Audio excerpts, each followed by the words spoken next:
What's up? Oh, what's up, Andreas? How's it My going? man? What's up, man? There you go. What up, boys? My idol.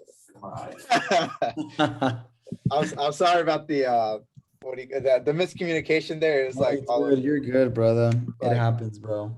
I don't know. I thought that I was an hour behind you because I don't know, something was going through my head. Hour changes can be such a pain sometimes. You're good. Yeah. All right, guys. This is Andres Bustamante. Am I saying it right? Yeah, Bustamante. Okay. And do you go by Diego or do you go by Andres? Andres. So Diego's my business partner. But Oh, dude, okay. We do look alike though. Okay. Because I'm gonna meet up with him in an hour or two. okay. Yeah, how do you pronounce your name, bro? It's Fahaven. Fahaven? Yeah, it's a hard one. Perfect. And we got Francisco Pena, Devin Hicks, Brian Gonzalez, Joshua Brangan, and Sami Shabus. Nice. What up, boys? Are we all in college or graduated college or what's up? I got an associate's. I'm in the army. Awesome. Yeah, same here. I got my associate's degree and I'm also in the army. Hell yeah. Senior in high school. Love that. And then there's one more. Yeah. Sami, did you speak? He's Sami, a senior too, by the way. yeah. Sami, I think, Sami, your mic's kind of, Is it fixed now? yeah. Yeah, I'm also a senior in high school. Good. Nice. She's Nice. it I over love here. that. All I right. love that. Firstly, thank you guys for your service. Appreciate it a lot. Thank you. We do it to help everybody out. Love We that. want let's get started. All right. Andreas, can you tell us about yourself? All right. What do you do? Let's go at the beginning, all right? Like, what made you start doing real estate and all that? Yeah, so it came from a need. I was 19 and I didn't really know how I was going to pay for college. I mean, picture yourself, you're in college, you're like, shit, dude, how is this gonna work? You know what? I knew I had the perseverance and the hard work ethic to make it work. I just needed to find a way. So the universe brought real estate to me. Of one of my friends was like, dude, just got interviewed by a brokerage, this and that. He gave me the contact information. I called the guy, I got the job. 3 years later, I'm one of the top 3 real estate leasing agents. So what I did essentially was help people find apartments at the University of Texas at Austin. And the apartment complexes would pay me for that. So I made great money as a student. It was amazing. 19 when I started, fast forward to 22, 3 years leasing, like I said.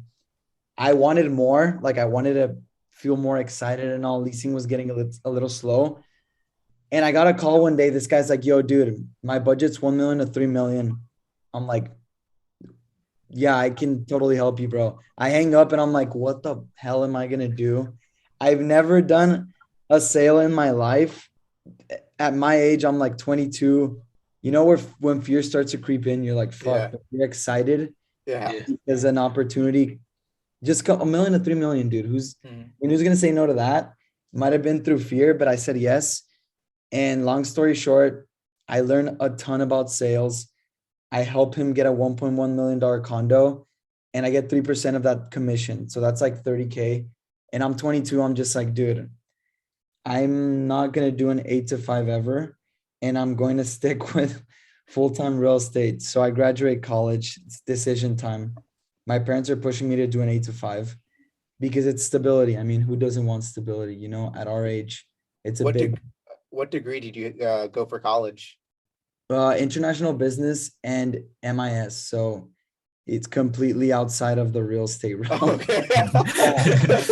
Dude, I didn't do anything related whatsoever to real estate. So yeah, when a lot of people are like, bro, I don't know what I'm doing for college. Dude, I had no idea I was going to do real estate. So graduated college and I'm like, dude, what should I do? It's stability. I had a great job offer with JLL, one of the best commercial real estate companies in the world, or real estate that if I didn't close on a home, I was not going to make money. But I really followed my heart and kind of what my gut told me.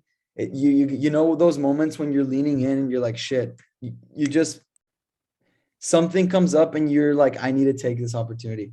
So I said, screw it. I'll do 1 year. 1 year, and if it doesn't go, fine. What's the worst case that can happen, dude? At my age, whatever. and it's been amazing. My first year, I helped 26 families. I got rookie of the year. Second year, on track to help 50 or more families.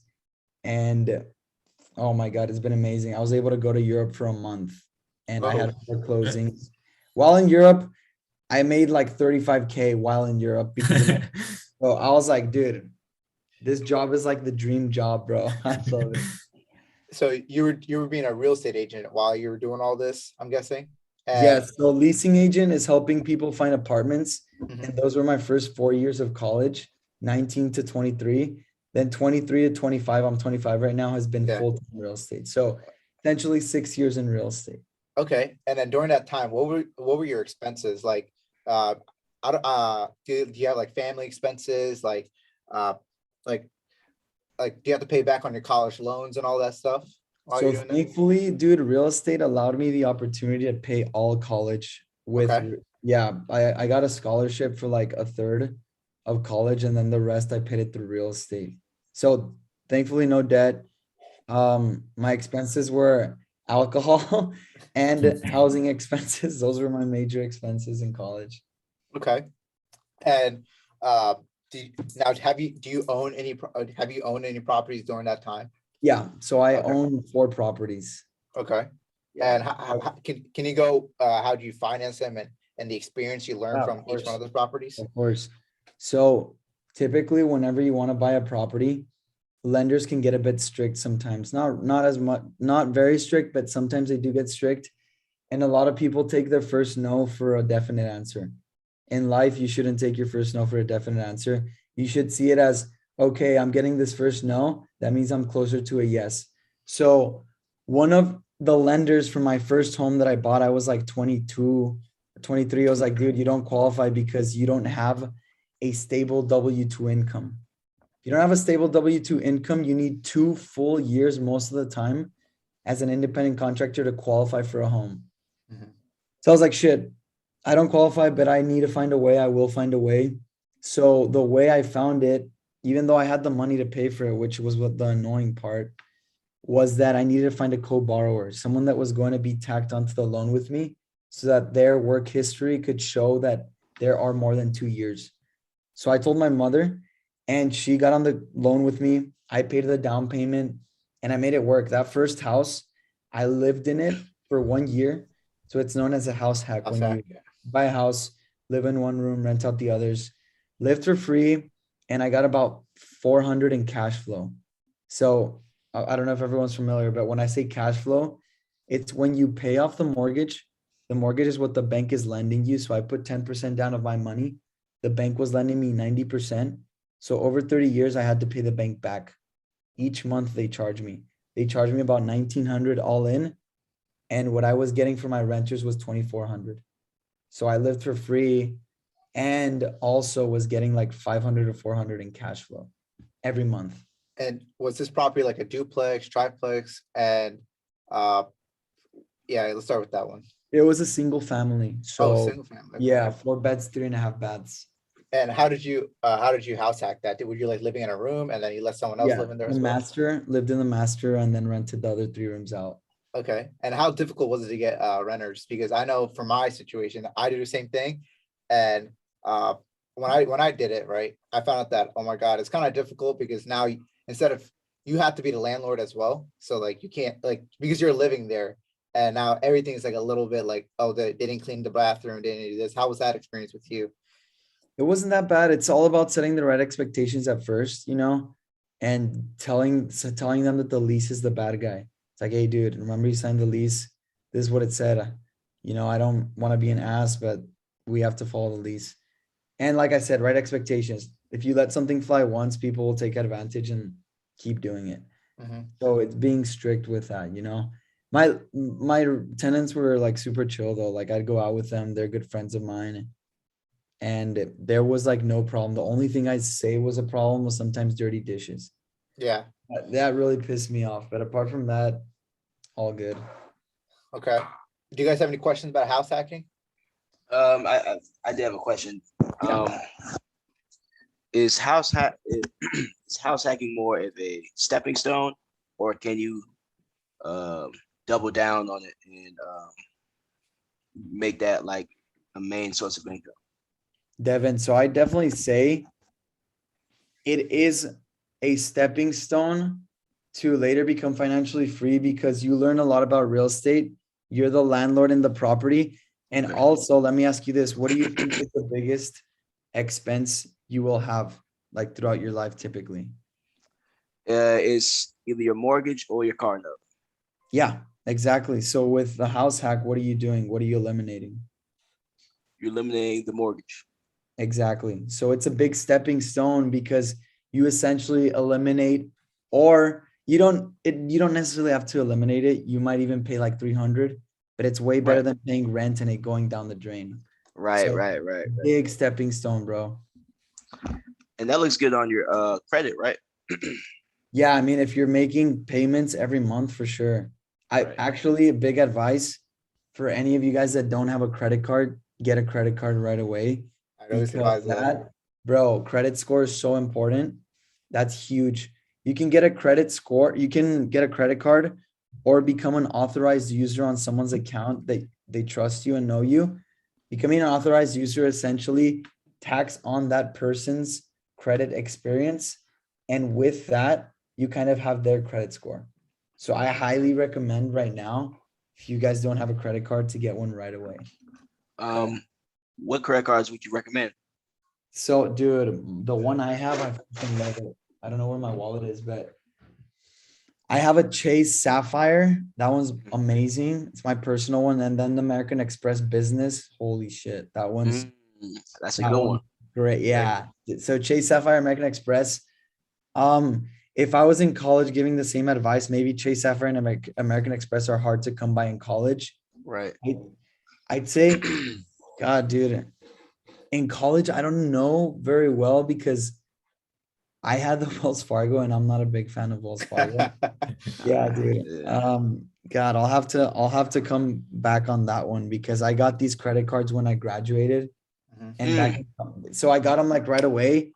Okay. And yeah, I couldn't really tell you, oh, in college, this is the best one, you know? That's a good Right. question though. So, Like, oh no, you I'm- go ahead, I'm- bro. You I ahead, was bro. gonna say a good beginner one, right? If you're trying to start for credit, is Discover It card, right? I There's no have annual heard that fee, one's great. and that's a great way to start it off. And I know your local bank, like when I first started, I started with a TD bank.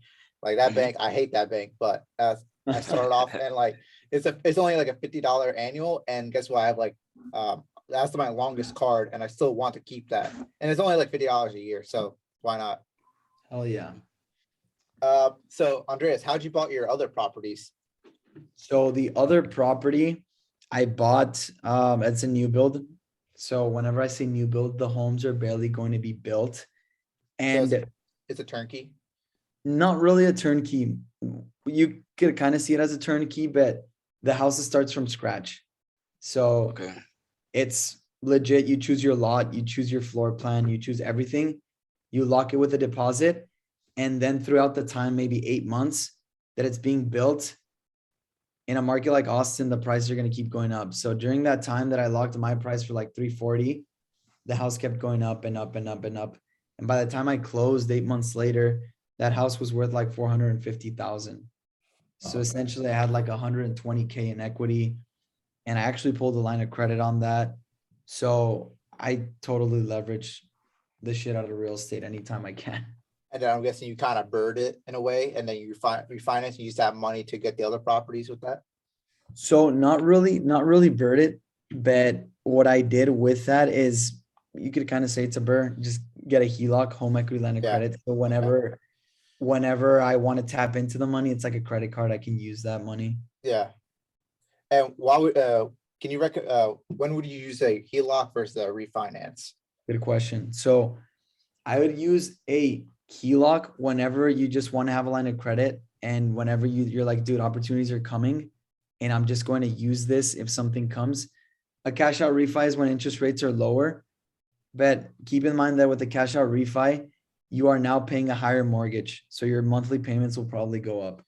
I don't know. On a cash out refi, you're not paying interest on the cash you get out, but I'd rather a HELOC that I can use whenever. Yeah. And I only have to pay whenever I use it.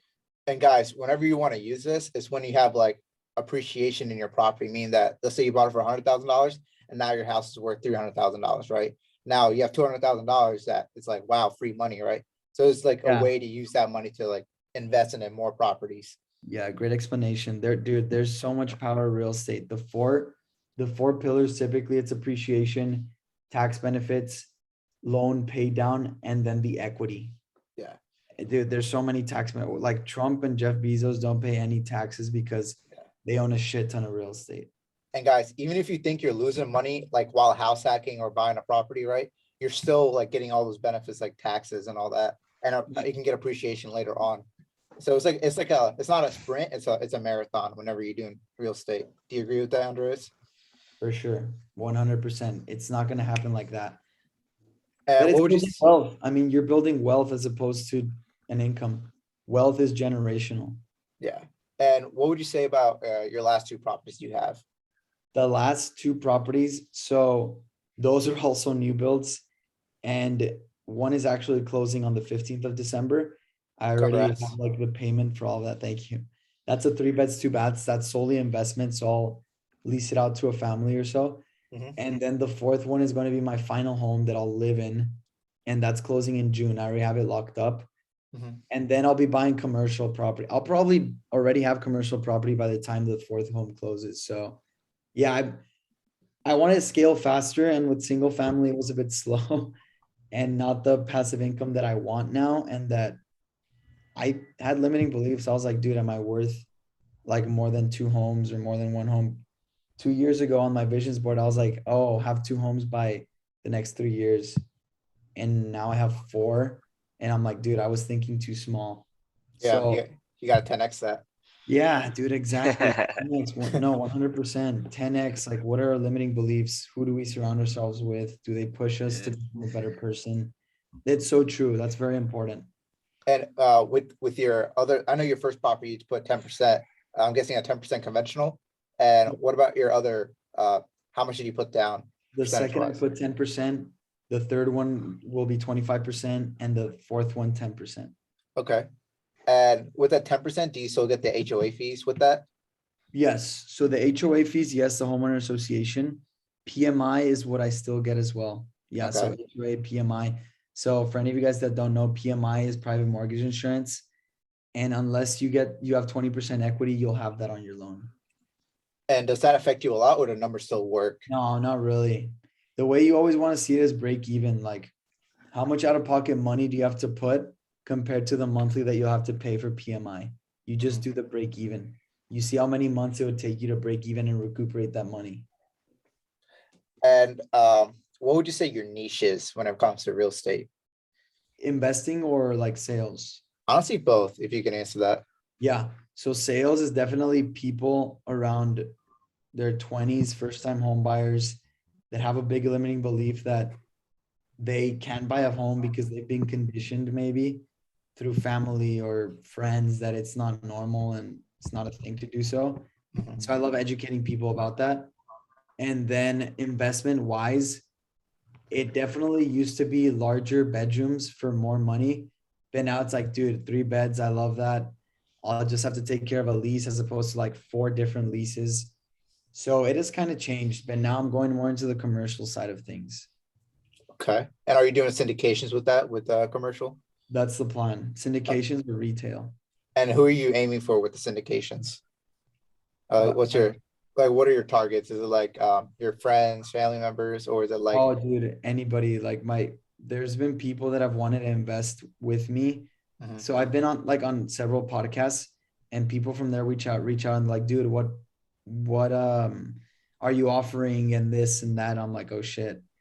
Podcasts have great pull, like for reputation and of course, people trust. It's like people through stories you build trust, people can relate. And that's what I've done through podcasts. So it's been people that I don't even know, people that I know, clients. It's all over, honestly. okay. And how important is it for you to scale fast? Uh, like Need a skill. like how would you scale fast? Like, would you say like partnership is really important? Because Dude. because a lot of guys, they don't understand like, oh, I can just do it all by myself in a way, right? You can, but if you really want to scale, how important is partnership in your opinion? Oh yeah, partnership is huge because you leverage what you don't know with your strengths. Dude, if I don't freaking want to manage people and my strength is having the money and negotiating the deal and all, why the hell do I want to waste my time managing people? Well, not use, but go with somebody that is great at doing that and leverage that. You have strengths, you have weaknesses. You can go 100% faster. You can go 10 times faster than if you did it on your own. I think it's more so like it's a mental thing that we have in our heads that if we partner with someone, we're seen as weak. Yeah. And dude, everyone has that. They're like, no, if I partner, I'm like, dude, hell no. But it's something in our heads that we have to start training that it's totally fine to partner with people. I think it's a belief that all of us are conditioned through as young kids, that if you work with someone or that our kids or that our friends are like, dude, you're a little pussy if you're with this guy and that. So I think it's all in the head, and I 100% recommend partnering. Anyone that's in college, high school, or maybe doesn't have the money, dude, be boots on the ground, figure out a way to be able to manage the tenants, to find the deal and find someone that has money. There's a shit ton of people with money, so many people with money. Mm-hmm. They just don't know what to use it for. And that's where you provide the solution. And guys, you can have skills like building the property or like just maintenance, like being a landlord, while like even though you don't even have to put money down, you can just provide other things like that. And Andreas, so who would you say your role models are when it comes to real estate? Yeah, I would say my role models. Well, Dio Corso, he's one of my business partners. He's a badass. You guys should follow him on Instagram or whatever social media. Him, um, this guy called Victor Nino, he's another one of my business partners. They taught me a lot. God, I might say pure real estate people. Actually, no. So there's some soccer players like Cesc Fabregas. I'm a big soccer guy. I love Oh soccer. yeah, I know. And See it on your Instagram. So yeah, how was that? How was that with like soccer and all that? dude, it helped me become a leader. No joke. Like I was captain of my high school winning state team in Texas. And in hindsight, it was like, wow, it really helped me become a leader, know how to communicate more efficiently, and also play as a team sport. You need to depend on others. You're not going to win a soccer game on your own. Mhm. Helped me a ton. And Cesc Fabregas is a guy, he played for my favorite soccer team, Arsenal. Very resilient homie. And dude, he was like 22 when he was captain of one of the best teams in the world. So that really inspired me. And guys, if you guys have any questions, just say it out loud. It doesn't matter if it's like stupid or not. All right. Yeah, So, dude, I'm not joking. I would laugh when my teacher would say that, but it's true. I'm serious. Like there might be people that are like, dude, I want to ask a question. And then if you let 5 seconds pass, you're gonna tell yourself, no, it's a stupid question. No. You have a Yeah. question, just ask it. Don't even think about it, dude. Yeah. The 5 second rule. 5, 4, 3, 2, 1, boom, ask it. yeah, doesn't matter if Roger, you're Roger. interrupting anything. And do you what would you say your time is now? Like so to road to being a millionaire, right? What's your schedule looking like? My schedule is very sporadic, but I always want to have my schedule set the day before. So it can be tours, new client calls. When I say tours, is like showing home tours, new client calls, talking to my office managers that write my contracts, networking events, which I love. I love networking events. Giving talks, giving presentations at the university. Bro, I drive a lot as well, so driving a lot. Taking care of my properties. Dude, it's an all around having fun. I have like, dude, if I don't want to work a day, I can totally take it off because I'm my own boss and I don't really work for anybody. I work for myself. Hey, Yeah, so it's beautiful. that's what's up, man. Dude, I love it. That's what's Yeah. up. That's all it takes. Like you can get rid of all those chains on you. And I mean, it's a struggle at first, of course, because you're working for yourself and you can be, I forget what the book is. It talks about like you're the ones that's managing, you're also being an entrepreneur and also being like, the, I guess like the business person. You're being a bunch of things at your own business, Yes, and sir. and it's a struggle, but you'll get there. It takes time, and then you start hiring people to take off that. Oh, dude, 100%. My office managers have been so clutch. Like they take care of my freaking contracts. They call people for me sometimes. I call the agents all the time to build rapport, but they'll call a sales rep and be like, "Yo, is this available?" Things that anybody else could do the same. The things that I excel at, that's what I'll do. But you always want to know how much is your time worth. Let me give you an example.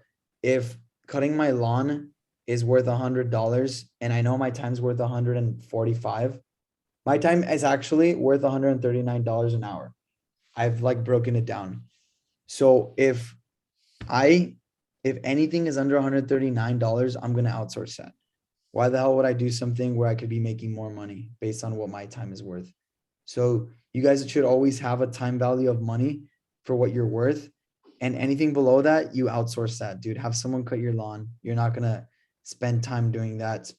Spend money doing that, and then you'll make more money elsewhere doing real estate or whatever you're good at. And Andreas, how'd you figure out how much your time is worth? Do you have like a spreadsheet that does that? So actually, I think I have it on this notebook.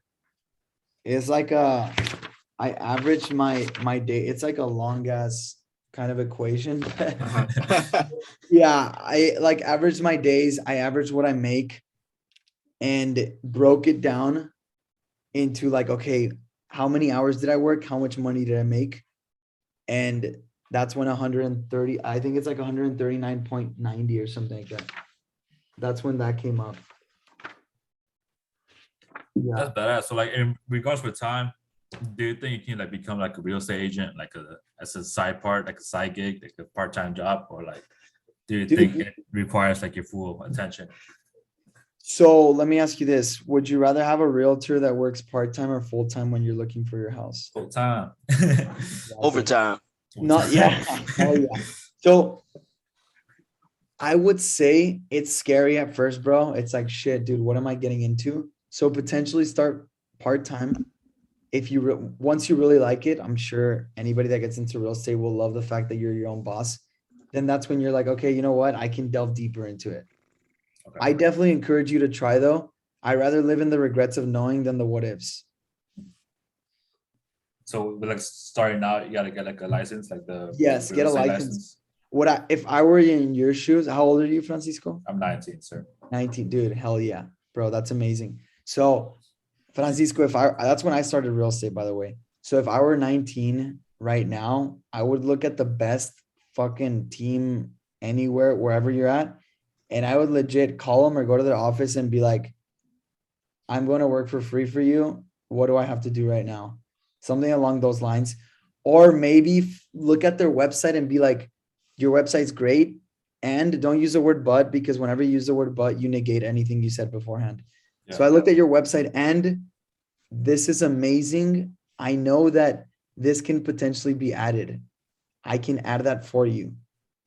Would you like me to do that? Offer a solution to not a problem, but something that they might have as a problem. And from there, it's like, damn, this kid's adding value without me asking. Holy shit. If someone would come up to me and do that, like, bro, dude, you can intern with me, a shadow with me, whatever you want. But sometimes the way people ask is pretty funny. So I'm like, I ignore it. And then if they keep asking, I'm like, shit, this guy's serious. Okay, I will actually get on a call with him or her. Consistency. Yeah, from my experience, right, I did that same thing where like I would ask someone, hey, I'll work for you for free, and we'll see. I kept on bothering him with it, and well, for the first one I did, it was a girl, and she was really big into real estate. She'll do like national real estate, right? I guess I didn't understand people, and I came off wrong, right? So I would use but and all that, and she thought like when you text, you have a different feeling than you would like. So she's like, I was being rude. I was like, whoa, that's not how I'm trying to be. I'm trying to joke around, and then it just went downhill.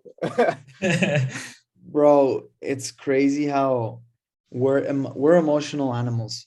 Like we're not fact driven. The first thing we think of is emotions. Like How do you make me feel? If I tell you facts, but you're feeling pissed off, you're gonna be pissed off regardless of whatever facts I say. Yeah. It's Mhm.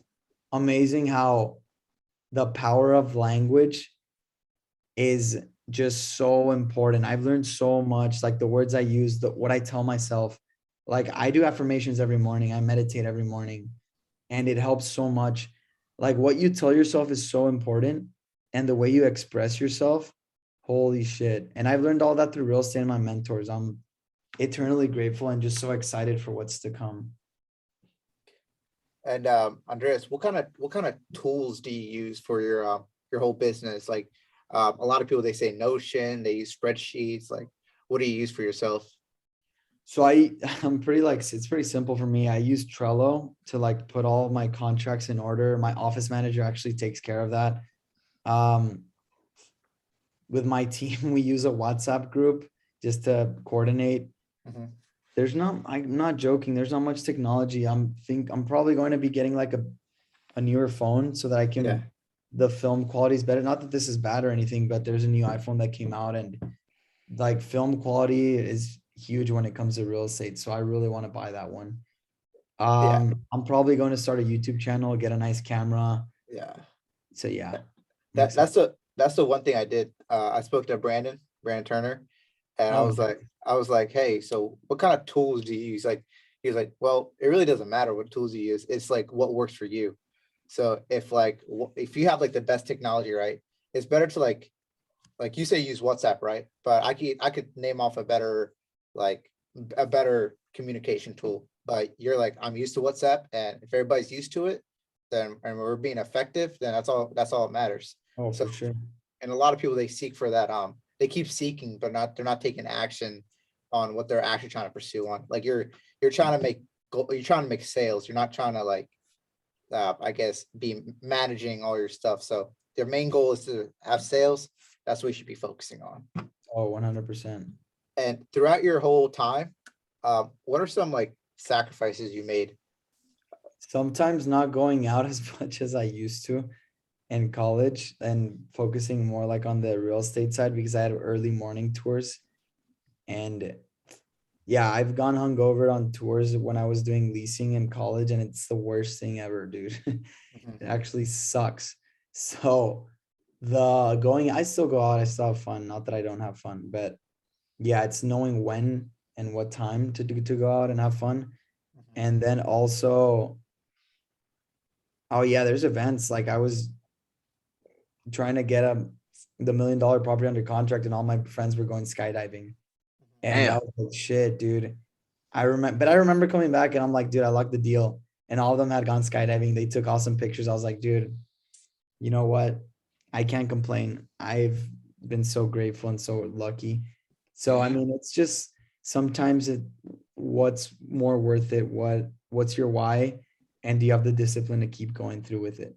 Because I don't really believe in motivation. It's more so like discipline. You can go to a conference, get motivated, and then the next day you're not motivated.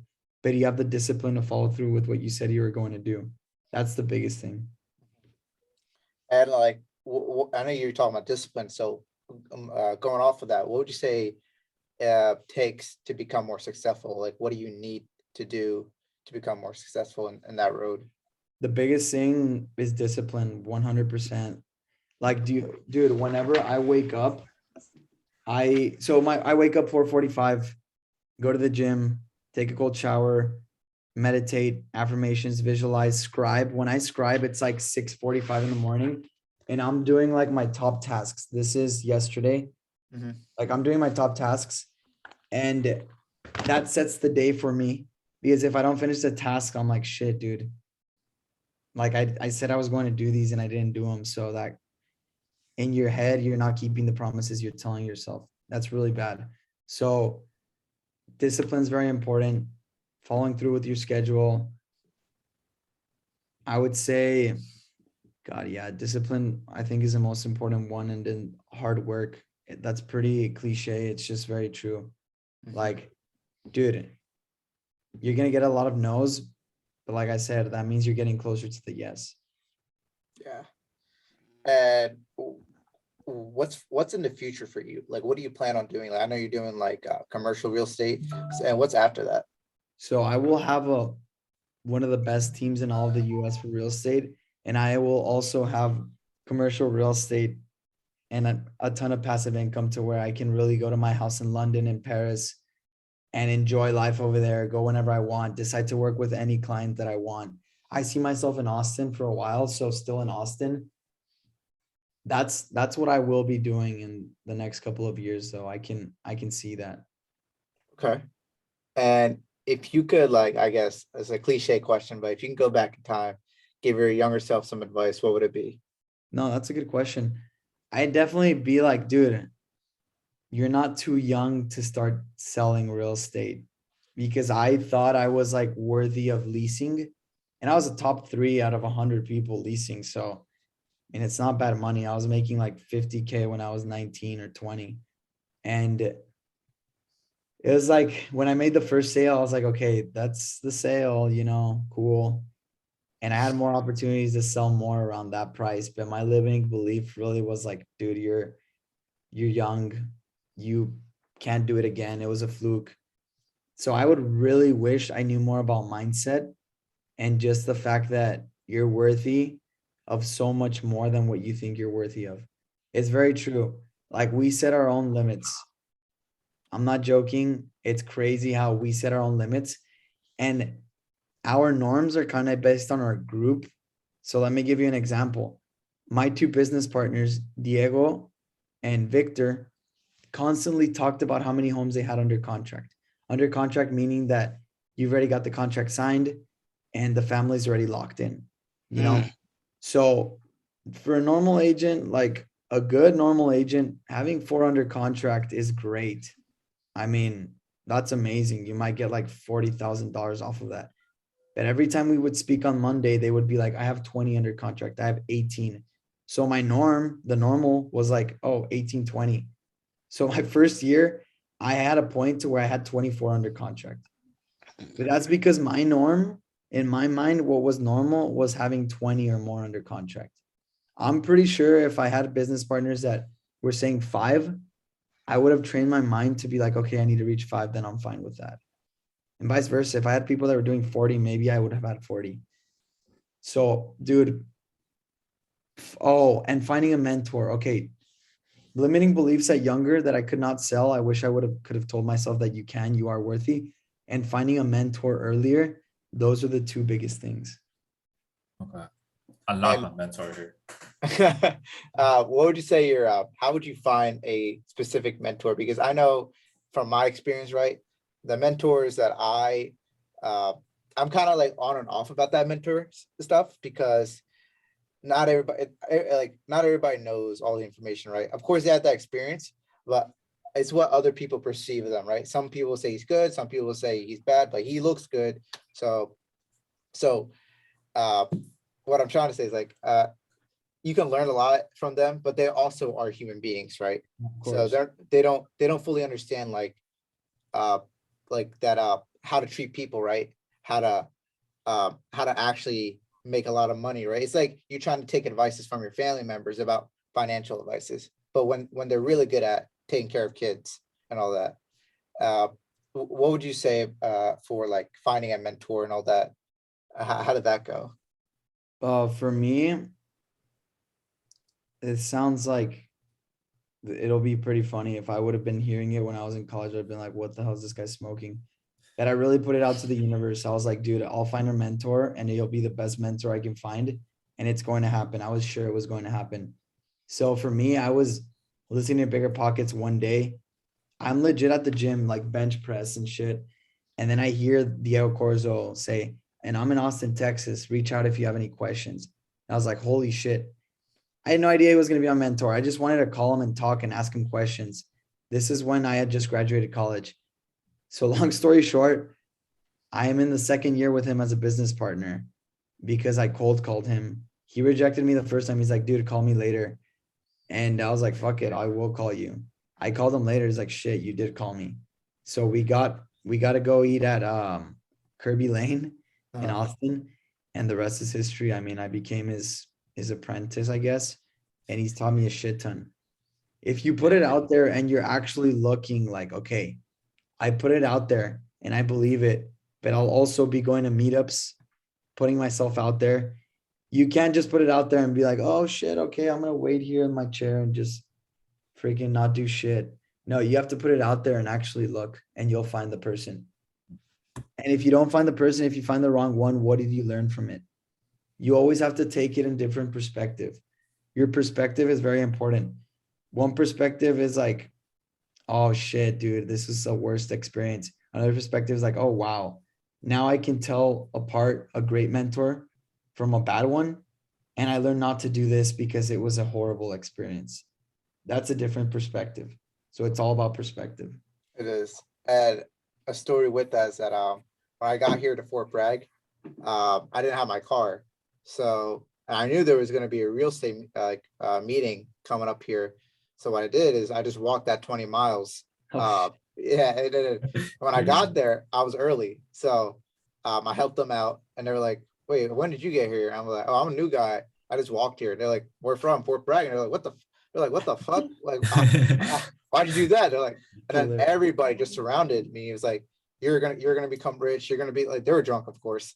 And then and then they invited me to their house after they drove me there. I mean, well, at least one of them wasn't drunk to drive. So we drove, and now I got numbers of wholesalers, got numbers of like landlords, like property managers. I got contractors. Like you meet all these people, and now they see like this dude's not fucking around. Like he came here for a reason. To us, it's like no big deal, but for him, it's like he really wants to make it big here. And if you show that to people, like that resilience, like, oh, you didn't just like stop at that one call. You kept on calling. Like guys, like if you send like, I don't know, a video, like for me, when I got Andres here, right? Like I was gonna make sure like he was gonna come, because what I do is like I'll delete the video, I'll resend it again, because that's how the algorithm works. So you'll get on top, and it's like that persistence. Like you really, even it might be annoying, right? But it's like you just want to learn, and like nobody likes not teaching somebody. So yeah, no, I love educating people, dude. Yeah, I love it. Yeah, I like your TikToks too. They're amazing. Thanks, Yeah. Appreciate that. Do you guys have any? Let's go with the questions now. We're gonna go with Devin Hicks here. So you said how long have you been in real estate? You said 6 years? 6 years, 4 years part-time, 2 years full-time. And I might have missed this. How long did you say that it took you to make your first profit? By profit, what do you mean? Like I'm guessing you're saying your first sale. yeah, right. First sale. First, I did rentals, and I didn't think I was going to do sale. I mean, I majored in international business and MIS, so completely different. My first sale, though, without really looking for it, was when I was 21. It was $1 million condo, which was great. But then when I was full-time, my first sale, I started March 2019 full-time. My first sale was the first month, but I didn't sell anything 4 months after, like nothing. So I was scared shitless, dude. I was like, oh, fuck, what's going to happen? But I worked my ass off, and the next month I got like 25K. I sold like 3 homes. I don't like seeing sold. I helped 3 families. So it was great, dude. Like so worth those 4 months of not getting commission. So what qualities did you have to develop to keep you staying consistent every day and really pushing you to stay in this profession? I think the quality of having a morning routine, not that a morning routine like, holy shit, this and that. I think a morning routine helps because it's the discipline that you keep waking up at that time. Meditating will help, bro, 100%. You know, so meditating does help. Affirmations does help. And I've seen you write down everything that you do throughout the day, or everything in the morning that you do in your journal. Yeah, like journal, write what you're thinking in your head. Affirmations are I am statements. I am the best. I am great. I am worthy of success. I am a $1 million Okay. real estate agent. Do you believe that? Once you say I am straight statements, you're training your mind to believe it. Okay. Yeah. So those Mm. are so important, bro. Like the biggest Uh, thing to say is discipline. And okay. if I was like, I'm going to work these hours and do open houses every weekend, I better do that shit. And how old did you say you were? I'm sorry. So when I got my license 19, when I graduated Right. college, like 23 or 22. Right now I'm 25. Oh, okay. So you're relatively young. Yeah. Where you see yourself by the age of 30? By the age of 30, definitely having my own team. And I'm not joking, like 50K or more in passive no, probably more, like 100,000 or more in passive income per month. It's exciting, dude. I'm excited for it. You guys Okay. hear that, right? 100K. It's possible a month. Yeah. So you say you have your goal is to have a team, right? But you have a Yes. manager. Yeah, I already have 2 managers, but like my Oh, own. it's still going. I'm almost done though. What is this on? Love you. Oh, wait, was I talking? Yeah. My fault. My fault. No, you're good, bro. Go ahead, Pena. What were you saying?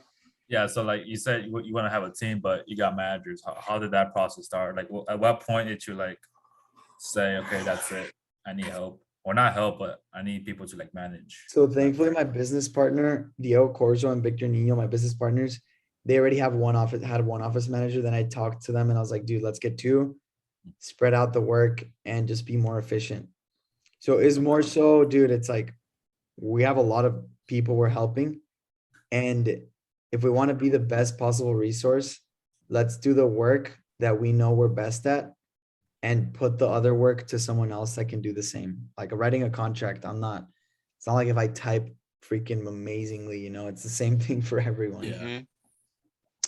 Now, for the people who are relatively new and want to get started, would you recommend they either A, learn the book knowledge side of real estate, or B, just hit the ground, hit the concrete, and just knock on people's doors?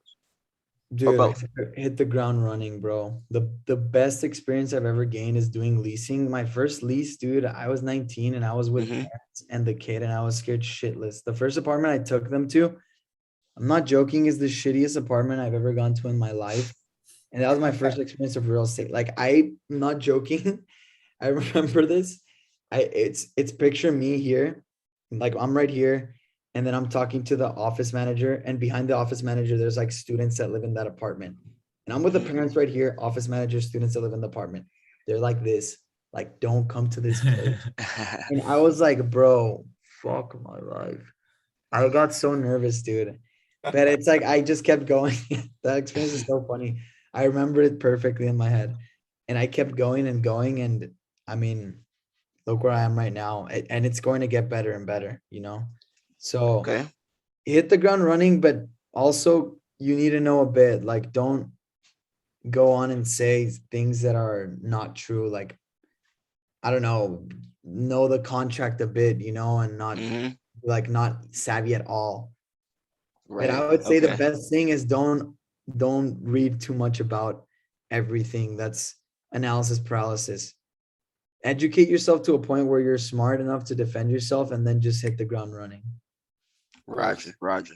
And guys, about the what do you call it? Say don't like sugarcoat anything. That's a good way to like filter out. Like for example, if you want someone to like buy your house, right? What a lot of people do that don't know about business, they will take pictures of the good parts, right, and not the bad parts. But you want someone to Mm. actually buy the bad parts as well because you're not trying to waste your time. So if you actually, and nobody wants to be pissed at you because now they already know what they're expecting from the property. And So that's kind of like lying, right? You yeah, should be honest and pure with your intentions. of course. Yeah. Right. Okay. And now we're gonna go with Sami here with this question. Perfect. Uh, do you read any like books, or you got any books to recommend for us to start reading? Yeah, dude. Untethered Soul, Power Love of that one. Now. Power of Now. I Um, read that. bro, that book's amazing. Holy Yep. shit. Miracle Morning. And okay, these aren't real estate related. I can also recommend real estate books. Bet Unto the Soul, Power of Now, Miracle Morning, and Never Split the Difference. Poof, Never Split the Difference is amazing book about negotiating. Yep. Have you read the Richest Man in Babylon? I've not, but I've gotten recommendations for it. Is Yeah. it great? It's Yeah, it's yeah, a it's really a good good book. book. Yeah. Yeah. It's a great. I would say it's better than Rich Dad Poor Dad in my well. It's because it's a good story. It's like a good story book. You know, like The Alchemist and all that. It's Oh, it's like that's a great one. Yeah. yeah. It's like that. And Okay, it's it's like that. I like those. yeah. Then for real estate, dude, Bigger Pockets books, like the book on rental property investment is amazing. Yeah. I'm looking at all of my, so I have all my real estate books like right here. Look at that. All from Bigger Pockets, huh? Yeah.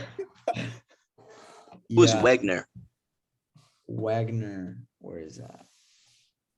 I see him on the top shelf there, Oh, with the big that's- picture. that was the coach for my favorite soccer team. Okay. Yeah. That's Hey, exciting if right you want to there. learn about my favorite soccer team, go ahead. All right. Good Okay. book, in my opinion. Now we're gonna go. Could I ask? Could I Oh, ask yeah. one more question real quick? Yeah, Yeah, dude. yeah, go Uh, ahead. So like I'm about to go to college, right? Or like I'm about to get it like all paid for and stuff because like my grades are really good and like I'm basically gonna get a full ride scholarship. Thank you. What would you say like would be like a good thing for me to major in, like to help me toward real Well, I estate mean, it depends. Okay, to help you towards real estate. or yeah, like being a landlord, making a lot of passive income. Would you say? Bro, I think the biggest thing is getting a job or an internship during college. I'm not joking. I don't want to like make this sound like crazy or anything, but bro, I didn't really learn anything in college. It's more so like the street smart and the people that I met. Like, I mean, yeah, dude, college didn't really teach me that much. I probably forgot everything I learned. It's international business. I mean, if you're an engineer, that's different. If you're an architect, that's different. For me, business, I don't think there's like that much a college will teach. It's very much so book by the book, and I freaking hate the school system in the U.S. because it's mostly by the book. There were some classes that taught me mock interviews, sending thank you notes. That's so important. This, and that, and that stands out. When it's like read the book and then we have a test about the facts, bro. What the hell are you gonna learn? You just learn to memorize. Yeah, it's a bunch of bullshit. The best way, yeah, exactly. The best way I learned was through leasing because I did it. My internships, I had 3 internships while in college and working my ass off. Yeah.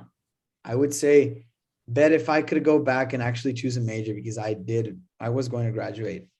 Maybe I shouldn't have graduated, but I met a lot of people. But marketing, maybe advertising, is you learn to market yourself. A class on giving great speeches, that's amazing. Tell your story, how to tell your story. Class on psychology, those would be the ones I would love to have done.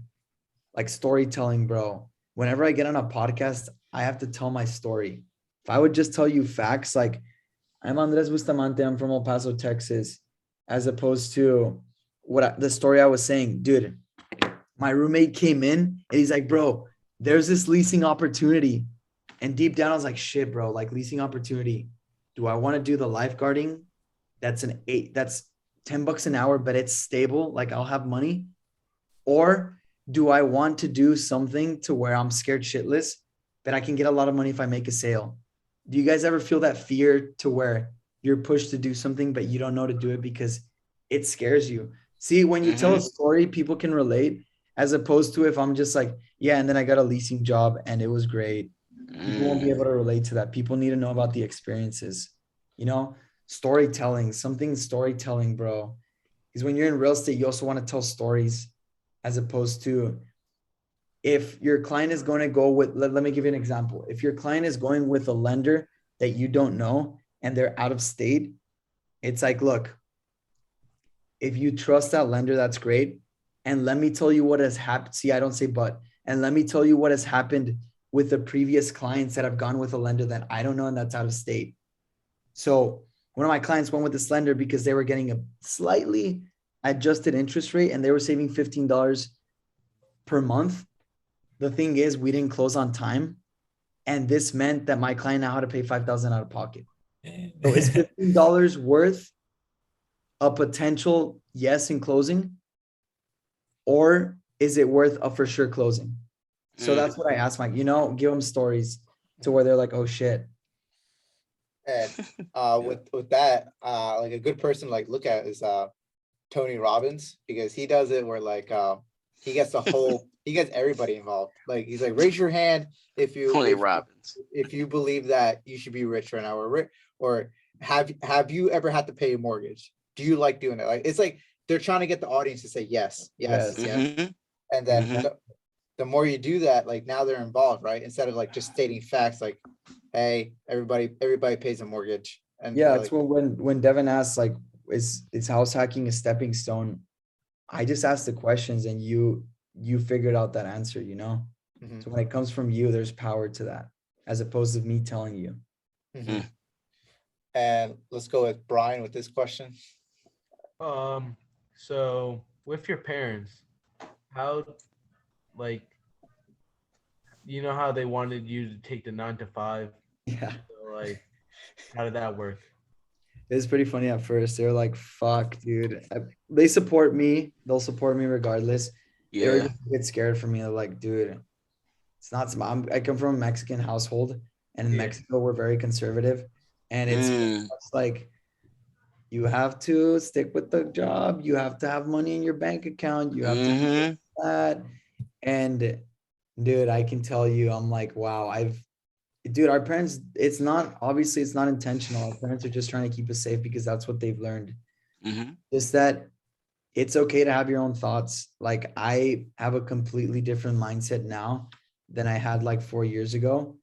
And it's the conditioning that we have as kids. So they were scared at first, and now they're like, holy shit, we want to invest in everything you do. And I've helped them realize the power of real estate, thankfully. So they've bought another home. They want to buy another home now to get more cash flow. And yeah, it's cool just seeing how I was scared, but I stuck with it. And even though like I didn't get like the full dude, Andres, go for it. It's cool to be like, okay, it was worth it, worth taking a risk. And that's reality. Yeah. Oh, yeah. Thanks. Do you guys have any more questions? Yeah, so this is kind of personal in relation to your Yeah, go how for much it. time you got. Not in a non-creepy way. Are you like married or like have like a partner? No, I do not. I don't Okay, have a I was partner. about to say like if you did that like conflict with your time and like your work environment and It stuff? would have been interesting balance. I would have had to find a balance, Yeah. Yeah, that's a good question. I don't know what to like if when I have a partner, a girlfriend or a wife, I don't know. That'll be interesting. But dude, I want to build a lifestyle to where I don't have to worry about that. So that's also Yeah. part of the Yeah. The 30s. And what do you see like what do you spend most of your time doing, Andreas? Like I know a lot of guys, they play video games, they do all this stuff like that goes away for especially for young people, right? Instead of chasing their dream, they're kind of wasting their time. It's not bad to play video games, but it's like you're kind of wasting your ambition and all that stuff towards this. And what would you say you kind of waste your time on, or like you see a lot of people wasting their time on as well? What I use my time for is more so I don't have anything against video games. I just don't play them. Mhm. I love to read. I love to play soccer, dude. I love play soccer. I love to exercise. I love to hang out with friends, meet people, watch soccer. I watch a lot of soccer. Play soccer is probably the best thing I can do. Like it's one of the only times I really feel grounded in the now and present in the moment. Like I feel at my freaking finest. It's just amazing. I don't even know how to explain it. Also bettering myself, like I'm taking Toastmasters. I recommend all of you do it. All of you do Toastmasters. It's Is about that speech, public Yeah. speaking? Yeah. bro. Okay. Oh my gosh. I'm not joking. That'll be a life changer for you guys. And at your age, Hmm. everyone should do Toastmasters. It's an incredible community.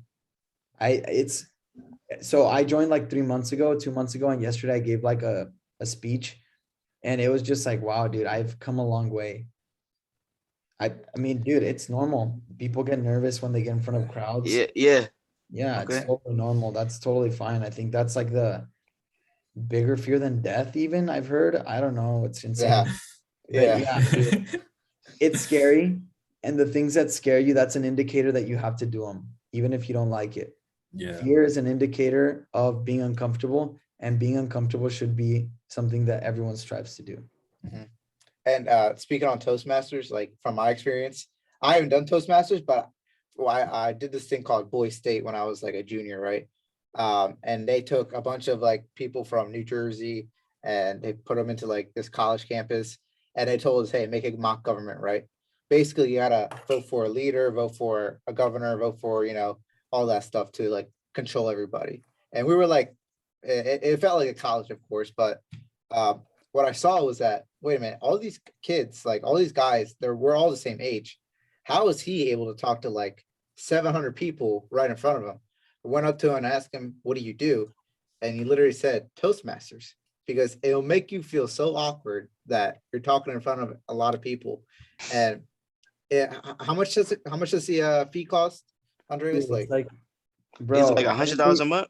dude, if anybody joins, I'll fucking pay for it. Just Venmo request me. I'm not joking. It's like $100 a year, but I'll pay for it. Legit. If anyone joins, just let me know and I'll pay for it. It's so worth it, dude. I wish I would have done this in college. That if I could go back to my past self, that's one thing I would do as well. You join Toastmasters. It's a game changer. Okay. that's something I have to do too as well. And speaking, I'm gonna tell you about what we do, right? I call this like the group that we're in. There's a lot of more guys. It is that these guys showed up today, and I call this Nova University, right? University because it's like a schooling you learn, right? It's not just college, right? So it's just my term of it. It's just being ironic, and they basically we're trying to self-improve as like guys, and like we're trying to get passive income through real estate. And we look at other sources of income like stocks and crypto as well, but our majority is towards real estate. You could think of us as like a syndication, but we're always like communicating and like improving each other, right? So my goal is that we all invest together into like I love that. apartments and all that. That's And amazing. Props to you guys. Seriously. like for example, Brian and Sami, they're about to be out of high school, and they want to get started in real estate, and props to them. They don't really fully understand what they want to do after, bless you. They don't fully understand what they want to do after high school. And we try to get people and guests like you to like influence them to like understand, because you have a lot of knowledge, not just like book knowledge. You know what I mean? You have a lot of experience into what they really want. And there's someone like Pena and Francisco and Devin that's in the military, and they're still trying to self-improve. They also want to do their first property, and they want this hat.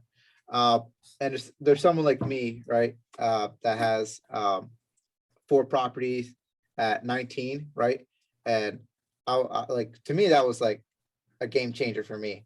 Like I thought I was only gonna get 1 property, Yeah, it's crazy. and it just blew up. So again, I'm all about that 10x. So and I made this group so that we all can invest together to buy like a 42 unit apartment complex one day. Dude, that's incredible. Congrats. That's really, really cool. I love talking to people around my age, and it's very, very inspiring to see people like you guys doing that. So huge props to you guys. That's amazing. Yeah. We also appreciate you Hell yeah. for like coming out here. Do you have any questions for us?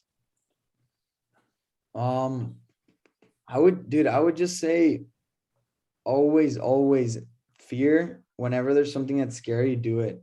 Do the Mhm. 5-second rule by Mel Robbins. Count down 5 seconds. And while you're in that 5 seconds, start doing whatever it is that you're scared. Like raising your hand in class. Fuck it. 5, 4, 3, 2. Yeah, you can't even think about it anymore. Just raise it.